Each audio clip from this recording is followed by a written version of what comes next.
Merhaba arkadaşlar. Benim adım Ferhat Çiftçi. Bugünkü hikayemiz Parmak Kızı. İyi dinlemeler. Bir zamanlar ülkelerin birinde bir köy varmış. Bu köy bir göl kıyısında yeşillikler içindeymiş. Köyde dul bir kadın dışında herkes mutlu yaşarmış. Dul kadın genç yaşta eşini yitirdiği için çok üzgünmüş. Yaşlı teyzesinin dışında kimsenin evine gitmezmiş. Kendi halinde sakin bir yaşam sürermiş. Kimse de onun kapısını çalmazmış. Yaşlı teyzesi eve her gelişinde ölenle ölünmez kızım dermiş. Bırak artık bu karayası. Uzun zamandır böyle yapan yalnız yaşıyorsun. Kendini toparla. Yavaş yavaş insan içine çık. Kadın yanıt vermez, başının önüne eğer otururmuş. Üzülmesinin tek nedeni eşeğin yitirilmesi değilmiş. Eşinden bir çocuk sahibi olmadığı için de çok üzülüyormuş. Bir çocuğu olsa ona bakar, büyütür, mutlu olabilirmiş. Bir akşam eşinin bir resmine bakarken için çekmiş. Hüzünlü bir sesle şöyle demiş. Sensizliğe dayanamıyorum artık. Keşke bir çocuğum olsaydı. Onunla avunur, dertlerimi biraz olsun unuturdum. Kadın o gece düşünde ak sakallı bir ihtiyar görmüş. Dile benden ne dilersen demiş yaşlı adam. Kadın heyecanla tek bir dileğim var. Çocuk sahibi olmak istiyorum. Yaşlı adam gülümseyerek dilediğin yerine gelecek yavrum demiş. Yakında bir çocuğun olacak ama çocuğun boyu parmak kadar kısa olacak. Buna razı mısın? Onu kendi çocuğun gibi sevecek. Bağrına basacak mısın? Kadın duraksamaksızın yanıtlamış. Yeter ki bir çocuğum olsun. Her şeye razıyım diye karşılık vermiş. Kadın sabah uyanır uyanmaz gece gördüğü düşü anımsamış. Düşün gerçekleşip gerçekleşmeyeceğini merak ediyormuş. Birkaç gün boyunca gördüğü düş aklından çıkmamış. Ne yazık ki ne gelen varmış ne giden. Umudunu yitirmeye başladığı bir günün sabahı kapı hafifçe çalınmış. Biraz umutla biraz da endişeyle kapıyı açmış. Çünkü sabahın bu erken saatinde kapısını çalan olmazmış. Kapının ağzında sağa sola bakınmış ama hiçbir kimseyi görememiş. Hayret, gündüzleri de düş görmeye başladım galiba diye söylenmiş. Hayır, düş görmüyorsunuz. Aşağı bakarsanız beni görebilirsiniz efendim. Kadın sesin geldiği yere eşiğin önüne bakınca parmak boyunda bir kız görmüş.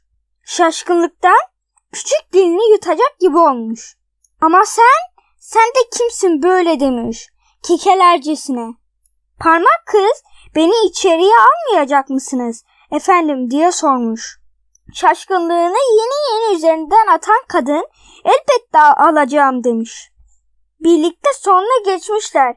Hiç konuşmadan birkaç saniye birbirlerini süzmüşler.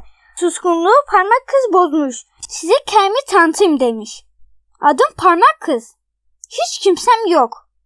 Bir gün yaşlı bir adam bana sizden söz etti.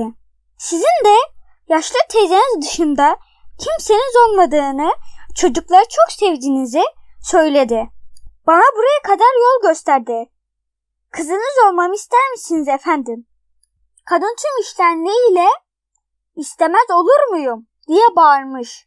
Yıllardır çocuk özlemiyle yanıp tutuşuyordum. Bana anne dersen çok sevinirim. Teşekkür ederim anneciğim.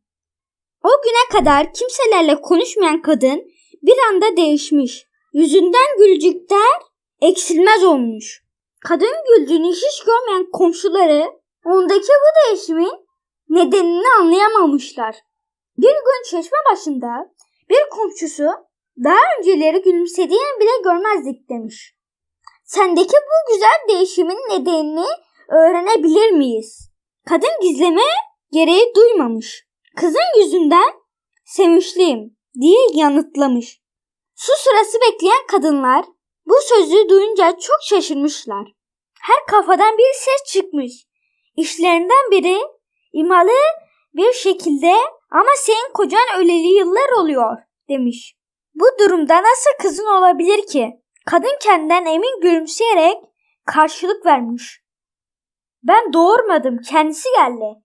Görseniz ne kadar sevimli, şirin bir kız. İsterseniz akşam bize gelin, kızımla tanışın. Kadınlar alaycı bir şekilde gelmez olur muyuz diye karşılık vermişler. Kadın ayrıldıktan sonra içlerinden biri vah zavallı kadın demiş. Yalnızlıktan delirdi galiba. Diğerleri de kadına hak vermişler. Ama akşam dul kadının evine gidince yanıldıklarını anlamışlar. Kapıda kendilerine parmak boyunda bir kız karşıladığını görünce çok şaşırmışlar. Dul kadın ve parmak kız birbirlerini çok seviyorlarmış. Bir arada yaşamaktan büyük mutluluk duyuyorlarmış. Kız annesinin öğütlerini dikkatle dinliyor, bir dediğini iki etmiyormuş. Karşılıklı olarak sorumluluklarını yerine getirmek, birbirlerine duydukları sevgiyi, saygıyı daha da arttırıyormuş. Parmak kız bir gün annesinden şöyle bir ricada bulunmuş. Anneciğim, beni pencere önündeki saksıdaki çiçeğin üzerine bırakır mısın? Elbette kızım demiş annesi. Kızını tutup çiçeğin üzerine bırakmış. Bu arada temiz hava alsın diye pencereyi açık bırakmış. Kız rengarenk, yumuşacık bir çiçeği okşuyor, bir yandan da şarkı söylüyormuş. Bir süre sonra pencere önünde kurbağa görünmüş. Kurbağa bir zıplayışta saksıya girmiş. Bırak öttükten sonra iyi günler demiş. Günlerce sizi izliyordum. Çok iyi ve tatlısınız. Bu nedenle sizi oğlumla evlendirmek istiyorum. Bu beklenmedik öneri karşısında çok şaşıran parmak kız, beni oğlunuza layık gördüğünüz için çok teşekkür ederim efendim diye yanıtlamış.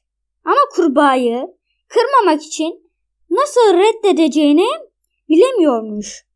Kurbağa merakla ama ne diye sormuş. Efendim demiş parmak kız. Öneriniz beni onurlandırdı. Ama minicik de olsam ben bir insanım. Yani ancak bir insanla evlenebilirim. Kurbağa parmak kızın yanıtından hoşlanmamış. İyi günler bile demeden çıkıp gitmiş. Giderken ne pahasına olursa olsun oğlumla evleneceksin diye söyleniyormuş. Parmak kız o gece garip düşler görmüş. Annesi mışıl mışıl uyurken parmak kız bir dalıyor bir uyanıyormuş. Gözünü her kapayışında düş görmeye devam ediyor. Kanter içinde uyanıyormuş. Parmak kız sabaha doğru kendinden geçmiş. Onun iyice uykuya dalmasını bekleyen kurbağa hemen harekete geçmiş. Açık pencereden içeriye girmiş. Minik kızı kaptığı gibi pencereden atlamış. Kurbağa zıplaya zıplaya bir dereye ulaşmış. Parmak kızı sudaki bir nilüfer yaprağının üzerine koyup sen burada bekle. Ben oğlumu alıp geleceğim demiş. Parmak kız çok korksa da kurbağanın arkasından seslenmiş. Boşuna heveslenme. Oğlunla evlenmeyeceğim. Yüzme bilmediği için nilüfer yaprağından atlayıp kaçamamış. Bir yandan ağlayıp bir yandan da imdat diye bağırıyormuş. Parmak kızı ağlarken gören bir balık ona acımış. Niçin ağlıyorsun diye sormuş. Parmak kız iki gözü iki çeşme yanıtlamış. Oğluyla evlenmemi isteyen bir kurbağa beni kaçırıp buraya getirdi. Bu yüzden ağlıyorum. Üzülmene gerek yok. Seni şimdi kurtaracağım. Balık nilüfer yaprağının sapını kemirip yaprağı çiçeğinden ayırmış. Parmak kız akıntının etkisiyle derede sürüklenmeye başlamış. Her geçen an evinden biraz daha uzaklaşıyormuş. Geçtiği yerleri unutmamak için çevresini dikkatle gözlüyormuş.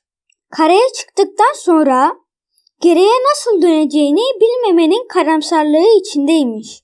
Saatlerce sürüklenen yaprak sonunda bir dala takılarak durmuş. Kendisini karaya atan parmak kız rahat bir soluk almış. Karnı zil çalıyor, soğuktan tir tir titriyormuş. Bir süre hareketsiz bekleyip ne yapacağını düşünmüş. Sonunda boş boş beklemenin yararsız olduğunu düşünerek koşar adım yürümeye başlamış. Hava kararmaya başladığında ayakta duracak gücü kalmamış.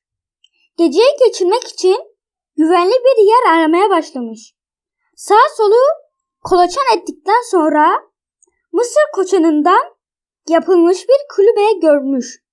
Kulübenin kapısını çalmış. Bu kulübe bir tarla faresine aitmiş. Tarla faresi o sırada yatmaya hazırlanıyormuş.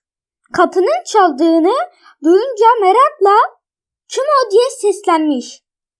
Parmak kız karşılık vermiş. "Bir konuk, gece geçirecek bir yerim yok. Sizde kalabilir miyim efendim?"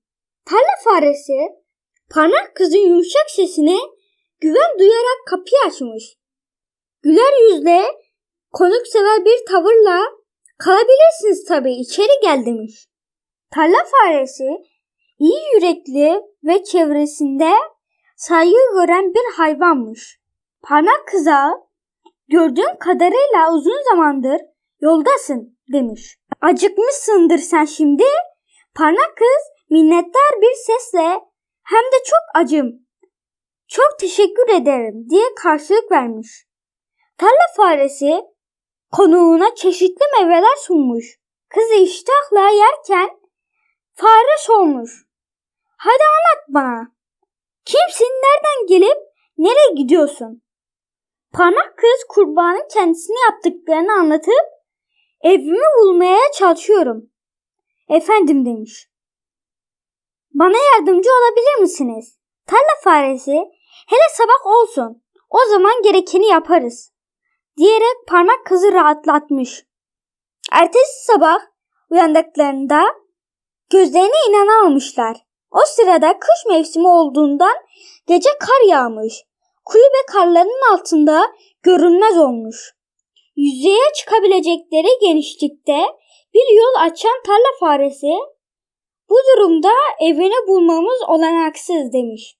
"Ancak kar eriyince yola çıkabiliriz." Parmak kız kaygılı bir sesle "O zamana kadar yanınızda kalmama izin verir misiniz efendim?" diye sormuş. Tarla faresi onu rahatlatmak için dost bakışlarla, güven veren bir tavırla karşılık vermiş. "O da ne demek? İstediğin kadar kalabilirsin. Bundan böyle bu ev senin de evindir." Kış şiddetini daha da arttırıyor. Karların erimesini bekleyen parmak kız gitgide kalınlaşan kar tabakasını görünce çok üzülüyor, saatlerce ağlıyormuş. Yaşlı tarla faresi kızı rahatlatabilmek için elinden geleni yapıyormuş. Günler sonra bir akşam "Seni bir arkadaşımla tanıştırmak istiyorum." demiş.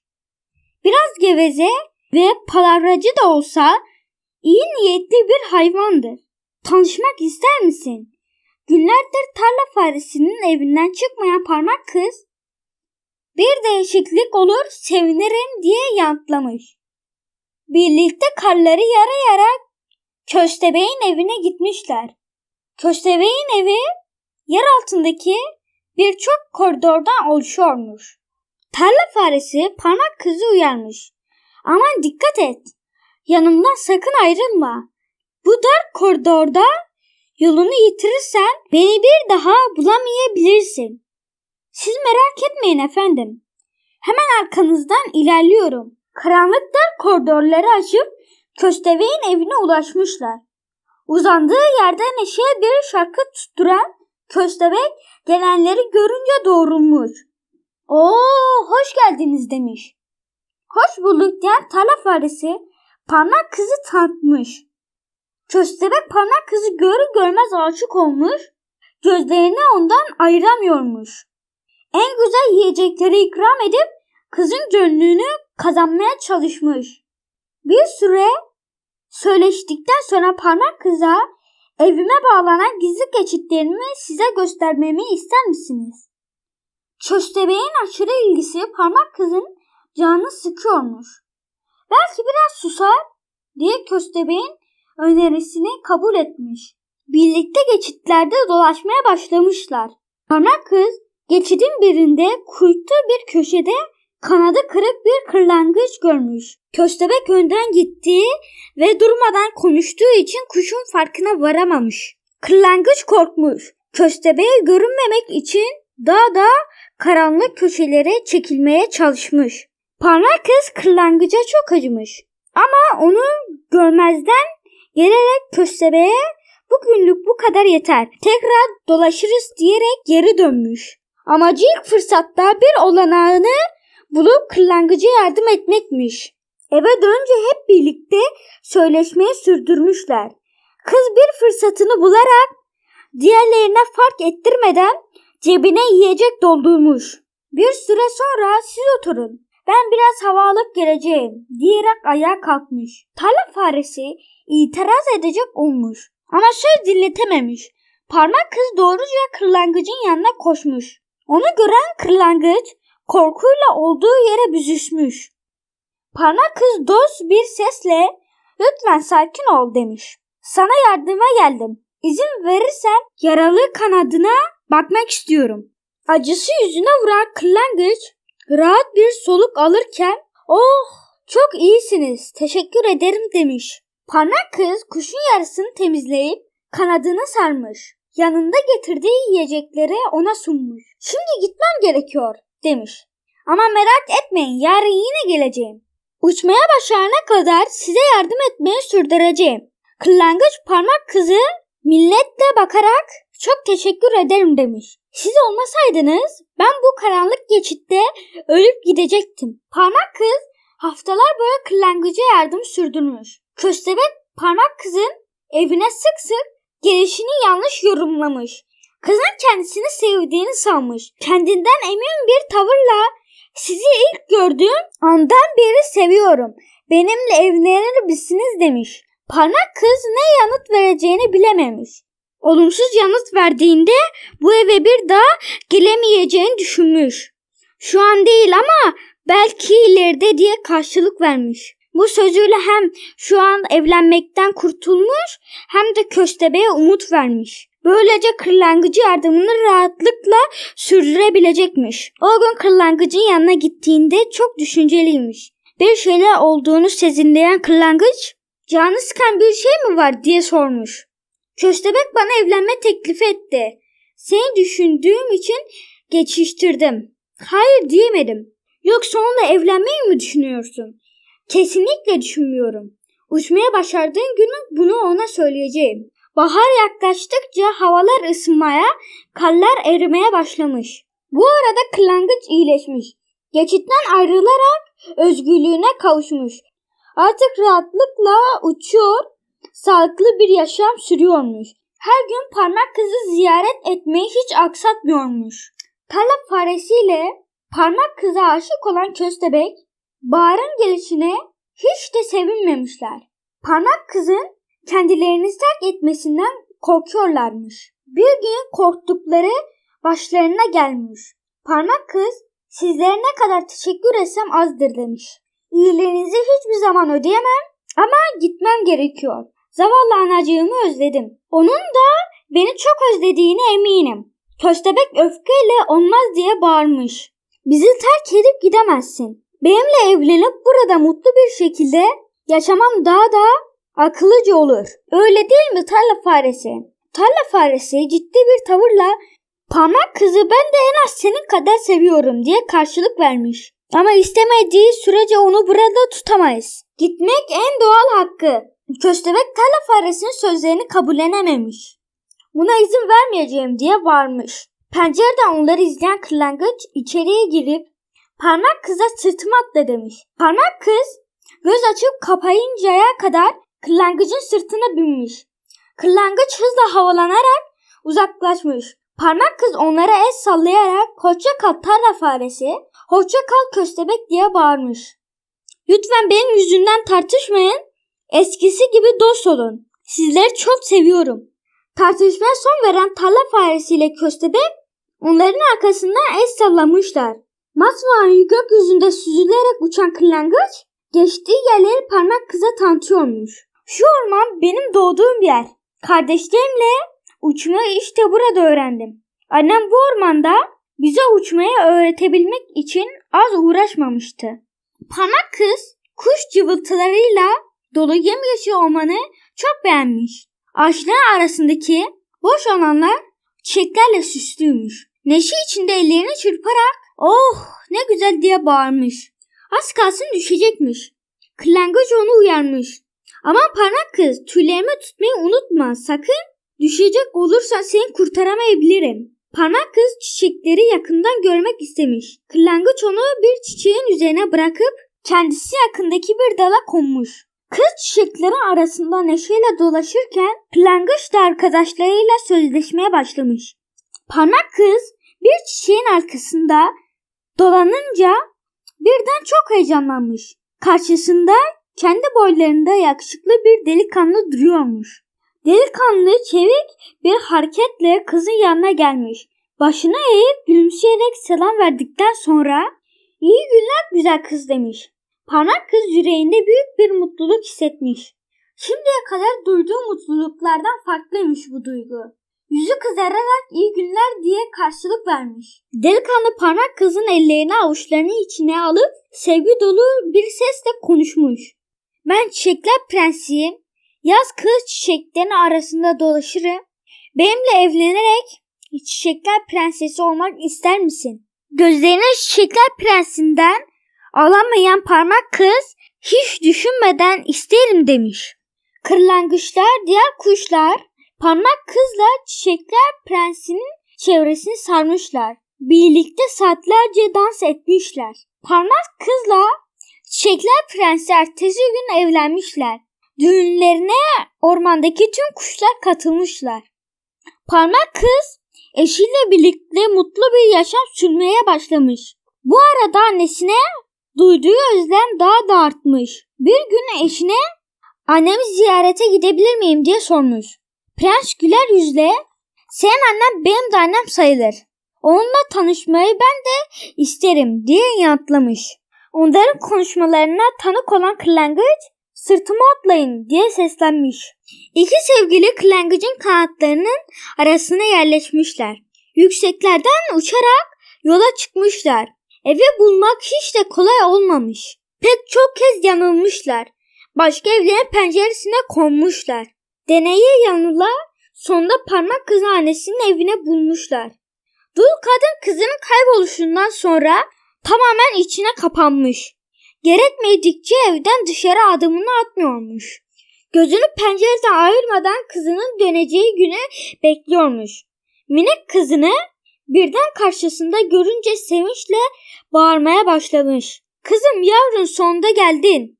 Oh, çok mutluyum." Parmak kız annesinin kucağına atlayıp "Seni ne kadar da çok özlediğimi bilemezsin" diyerek sevinç gözyaşları dökmüş. Başından geçenleri en ince ayrıntılarıyla anlatmış. Sözünün sonunda eşini annesiyle tanıştırıp "Ben evlendim anneciğim" demiş. Eşim çiçekler prensi. Onunla evlenince ben de çiçekler prensesi oldum. O günden sonra parmak kızla annesi bir daha hiç ayrılmamışlar. Parmak kız ve çiçekler prensi evin dışındaki bütün yaşamlarını çiçeklerin arasında geçirmişler. Gökten 3 çiçek düşmüş. Biri bu satırları okuyana, diğeri doğayı koruyana, üçüncüsü görev ve sorumluluklarını bilene. Beni dinlediğiniz için çok teşekkür ederim. Allah'a emanet olun.